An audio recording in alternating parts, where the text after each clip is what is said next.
खिसी बरता जाता गतर गतर देह टूटत दादा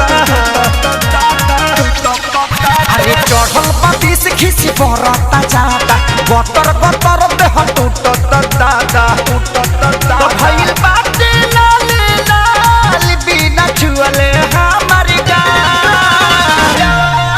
बरदास न होता फिलहाल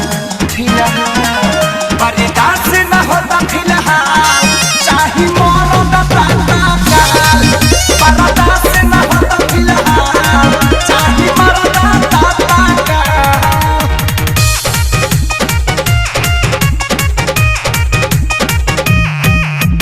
Presented by SHR Films.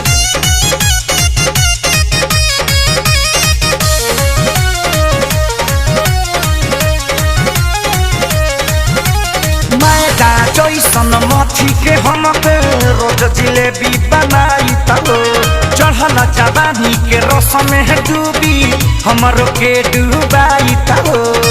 हमरो के डूबाई तलो अरे मैदा जैसन मथी के हमके रोज जिलेबी बनाई तलो चढ़ल जवानी के रस में डूबी हमरो के डूबाई तलो मोरा बॉडी में उठे भूचाल पैर पर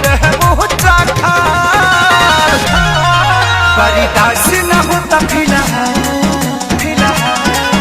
बरदास न होता फिलहाल चाही मरद तत्काल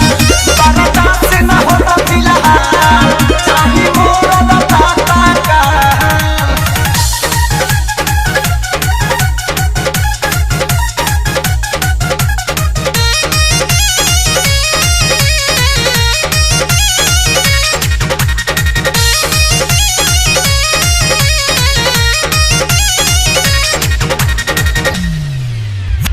जो मोबाइल पर फिल्म देखी हमारो पोस्टर फाटा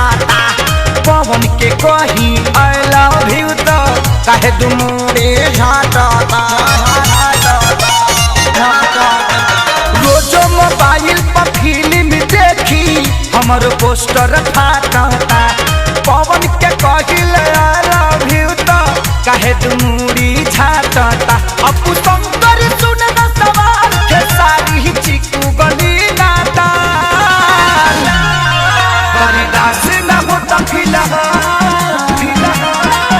बरदास न होता फिलहाल मरद चाही तत्काल बरदास न होता फिलहाल चाही मरद तत्काल। अरे चढ़ल पतीस खिसी बरता जाता गतर गतर देह टूटत दादा